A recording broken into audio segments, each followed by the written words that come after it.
Welcome back to another deep dive here on Easy English Flow. Hey, everyone. And today, we are tackling a monster. Well, maybe not a monster, but definitely, a shapeshifter in English grammar.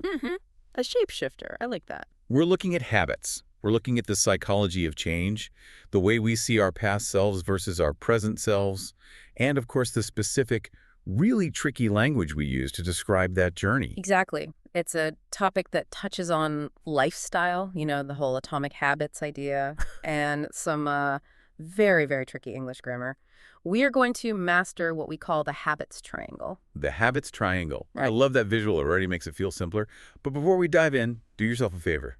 Hit that subscribe button right now. Yeah, do it. Think about it. Yeah. You don't want to look back in a year and say you could have been fluent. Subscribing is your first step to making sure that your future self is proud of the progress you made today. Well said. It really is an investment. And speaking of future selves and past selves, that's exactly what we're getting into today. We are looking at the difference between used to, get used to, and be used to. 3 little phrases. They look almost identical. So similar. And they sound almost identical in fast speech. Yeah. They all have the word use, they all have the word to. But if you mix them up, and I've seen this happen 1,000 times, you tell a completely different story. You really do. You could confuse a memory from your past with, like, a big struggle in your present. So our goal today is to give you total clarity. We want you to feel the difference, not just, memorize a rule from a book. Exactly. So let's start at the beginning, or rather, let's start in the past. Section 1 of our deep dive is all about used to. And to explain this properly, I think we need a case study. Okay. And that case study is me. Oh, we're getting personal today. You have to. To understand the grammar, you have to understand the life context. I need to introduce you to old me. Old you? Is this like a different person? It feels like it. Seriously. Let's go back maybe 5 or 6 years. This was before I got into fitness, before I cared about sleep or what I was eating. My life was very different. I can imagine. Let's take Friday nights, for example. In this previous life, I used to eat pizza every single Friday night. Every Friday. Without fail. Wow. Large pepperoni, extra cheese. It was a ritual. Okay, let's pause right there on that sentence. I used to eat pizza. What does that one phrase tell us specifically about your life now? It tells you that the action is dead. It's over. It's completely finished. If I say, I used to eat pizza, and then you come over to my house this Friday and see me eating pizza, Yeah. well, I've lied to you. Right. And that is the key word for this first part of the triangle. Finished. The structure used to is strictly for past habits or states that are no longer true. It's all about a sharp contrast with the present. So it isn't just that I did it once. It was a regular thing, part of my identity that I've just discarded. Yes, exactly. Discarded is the perfect word. It's a habit that belongs to old you. Here's another one from old me. I used to play video games all night. And I mean all night until like 3 or 4 in the morning. I used to play. So again, the implication there is absolute. You don't do that now. No way. I'm in bed by 10 p.m. now. The guy who stayed up all night is gone. See, so the grammar here seems pretty straightforward on the surface, right? You have the subject, I, you, she, they, plus the phrase used to, and then the verb. And this is important. It's the base form of the verb. Used to eat. Used to play. Not eating, not played. Correct. But we have to put up a huge warning sign right here, a big red flag for our listeners. Okay, what's the warning? A lot of learners, they see the word used, and their brain immediately thinks of the verb to use, as in, I use a pen to write. Oh, right. Like to utilize something. In Spanish, that's usar. In French, utilize. Exactly. But this structure, used to, has absolutely nothing to do with that verb. Nothing at all. In this context, used to is a fixed phrase. It's like a single block of grammar that just means a past habit. You aren't using the pizza, you aren't using the video games, you just did it in the past. That's a great way to put it. It's not a tool, it's a time machine. It takes you back to a finished time. A time machine. I'm stealing that. Tough. You can have it. Now, even though the basic positive sentence is simple, I feel like there's a trap waiting for us. There's always a trap in English grammar. There is, and it almost always shows up when we try to make a negative sentence or ask a question. Right. So let's test you. You said you used to eat pizza, but what about, say, vegetables? Did Old Booth like salads? Definitely not. Hated anything green. Ah, Kale, spinach. yeah. No, thank you. Okay, so how would you say that using this grammar structure, make a negative sentence for me? Okay. I didn't used to like vegetables. Perfect. Now, in your head, how are you spelling that word use? Is there a D on the end? Let me think. I said didn't, which is the past, so. Oh, No, it has to be I didn't, D-I-D-N-T, then U-S-E. No D. 10 points. That is the trap. We call it the did trap. Everyone listening, pay very close attention here.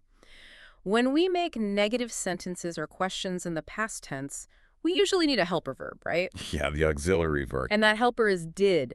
Now, did is, as you said, already in the past tense. It's kind of a greedy verb. It steals the past tense from the main verb. I like that. It eats the past tense. It does. So because you have didn't, the verb use has to go back to its original form, its base form. You can't have two pasts. You can't say, I didn't used to. It just sounds clunky when you say it out loud. I didn't used to. It feels wrong. It's a double past, and it's one of the most common mistakes. So the rule is subject plus didn't plus UC plus to plus verb. I didn't used to like vegetables. And the same logic applies to Yes. questions, right? Sure. I wanted to ask you about your childhood. Exactly. I'd ask, did you used to play with dolls? Did you used to? Not did you used to.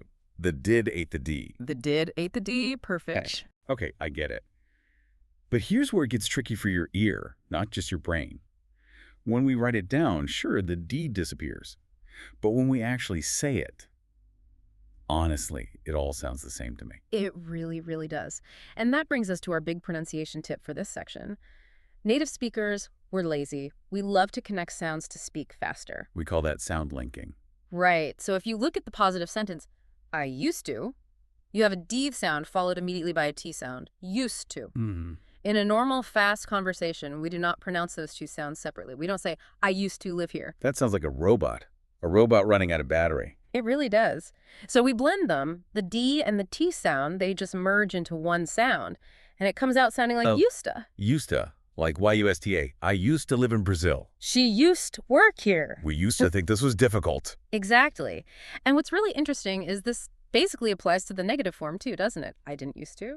The E sound in use just flows right into the T of to. I didn't used to. I used to versus I didn't used to. They sound almost identical. Wow. So even though the grammar is different on paper, the pronunciation is basically the same. That is a pro tip. If you want to sound more native, stop trying to say that hard D. Just blend it. Used to. Perfect. So that's section 1, the past. It's finished. It's over. I used to do it, but now I don't. Right. But life isn't just about what we stopped doing. The interesting part is the change itself. And that leads us right into section 2, the struggle. The struggle phase. I like that title because it's so true. It's 100% true. Let's go back to my story. I decided to stop playing video games all night. I decided to get healthy. And I decided to join the 5 a.m. club. Have you heard of this? Oh, I have. Waking up at 5 a.m. every day to be super productive. It's a whole movement. It sounds great in a book. It sounds so inspiring on social media. But the reality, for me, at the beginning, it was terrible. I can imagine. I remember that first week. The alarm goes off. It's pitch black outside. It's cold. And my body, my brain, everything is just screaming, what are you doing? Go back to sleep. You were miserable. I was so miserable. I was complaining to everyone. I was complaining to you. Do you remember what you told me? I think I said something like, don't worry, it's tough now, but you are still getting used to it. Bingo. You are getting used to it. Let's unpack that phrase. This is the second point of our triangle, Yeah. get used to. The key concept here is process. It is a transition. You are moving from a state of strange and difficult towards a state of normal. So it implies effort. It implies that it takes time. You're not there yet. Yes. The verb get in this phrase basically means become. You are becoming accustomed to it. You're in the middle of the bridge. You haven't crossed to the other side yet. So when I was waking up at 5 a.m. and suffering, I was in the process of adaptation. I was getting used to it. Exactly. But hold on. We have to stop the show right now. Seriously. We are about to hit the most critical grammar point of this entire deep dive. This is where 90% of students make a mistake. Okay, the emergency sirens are going off. Yeah. What is the rule? What is the mistake? Okay. In section 1, we said, I used to eat pizza. Base verb. I used to play games. Base verb. Right. The infinitive form. But here, with get used to, the grammar completely flips. It changes. In this structure, the word to is not part of an infinitive verb. It's a preposition. A preposition. Like in or at or on. Exactly like that. And in English grammar, what kind of word has to follow a preposition? Well, it's usually a noun.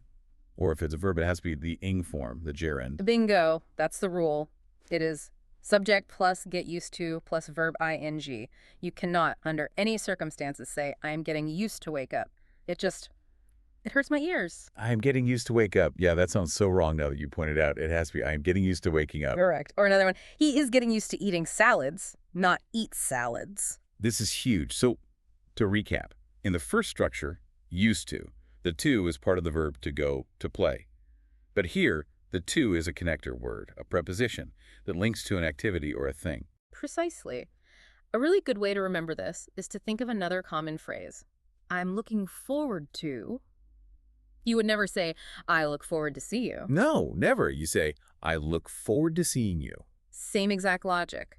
I am getting used to waking up early. And you mentioned it can also be a noun? Yes, absolutely. If you move to a new country, you might say, I need to get used to the food. Food is a noun. Or, I need to get used to the new schedule. Schedule is a noun. Okay, that makes perfect sense. Now, another thing I notice about get used to is that it seems really flexible with time. It can move around. That's a great observation. And that's because get is just a normal dynamic verb, so you can conjugate get into any tense you need. So if I'm in the middle of the struggle right now, in this moment, You'd use the present continuous. I'm getting used to the noise outside my apartment. It's happening now. okay. And what if I want to encourage a friend who's having a hard time? You'd use the future. Don't worry, it's hard now, but you will get used to it soon. And if I'm telling a story about a past process, like when I moved to London a few years ago, You'd use the past tense. When I first moved, it took me months to get used to the rain. Or after a while, I got used to it. I see. So used to, the past habit, is kind of phrasing in time. It only exists in the past. But get used to, the process can travel through time with you. Exactly. It's the story of your adaptation, whether that story is happening now, happened before, or will happen in the future. This is so clear. Okay, let's go back to my story, the struggle phase. I was getting used to waking up at 5 a.m. I was getting used to eating salads instead of pizza. It was hard. Mm, But, humans are amazing creatures. We adapt. we do, eventually. Fast forward, say, 3 months. The alarm goes off at 5 a.m. I open my eyes. I stretch. I feel fine. Mhm. Actually, I don't even need the alarm anymore most days. My body just wakes up. Your internal clock has reset. It has. It's not hard. It's not strange. It's just my life now. It's normal. Congratulations. You have officially reached Section 3. You are now used to it. I am used to it. A simple sentence, but it feels so different. It is. This is the result. This is the destination. Get used to is the difficult journey, the bridge. Be used to means you are on the other side. So the key concept here isn't process anymore. It's a state, a fact. It's about normalcy. Yes. When you say, I am used to waking up early, you're making a statement about your current reality. We're saying, this is familiar to me. This is my new normal. It is no longer a shock to my system. I'm used to it. And what about the grammar? Is there another trap? No trap this time. The grammar is exactly the same as get used to. Oh, thank goodness. The to is still a preposition, so we still need the nu verb or a noun after it. So the structure is subject plus the verb be plus used to plus ang. Correct. I am used to waking up. She's used to driving on the left side of the road. They're used to the cold weather. Exactly. And of course, just like any sentence with the verb be, you have to conjugate it correctly. I am, you are, he is, she is, we were, they were. And can we use it in the negative? Absolutely. And this is incredibly common when you travel or experience something new. Imagine an American who goes to London for the first time and tries to drive. Oh, boy. The steering wheel is on the wrong side. You're driving on the wrong side. It's chaos. That driver is probably screaming, I am not used to driving on the left. Meaning, this is strange for me. This is dangerous for me. This is not my normal. Exactly. I am not used to it. It describes a state of unfamiliarity. I feel like this is where the biggest confusion comes from. People see I am used to and I used to written down, and they just look so similar. They do. Just one little word, am or is or are, changes everything. Let's put them side by side. I used to drive versus I am used to driving. Okay. I used to drive. That means it's a past habit. It's finished. Maybe you don't have a car anymore. Maybe you lost your license. For whatever reason, you do not drive now. Okay. Now, I am used to driving. That means it's your present state. It's normal for you. You probably drive a lot. You're comfortable. Maybe you're a professional driver. Yeah. It's easy for you. Wow. The meaning is the complete opposite. One means you stopped doing it, and the other means you are totally comfortable with it. And that is why this topic is so critical. If you mix them up, you send the completely opposite message to the person you're talking to. Okay, we have the 3 points of our triangle: the past, the struggle, the result.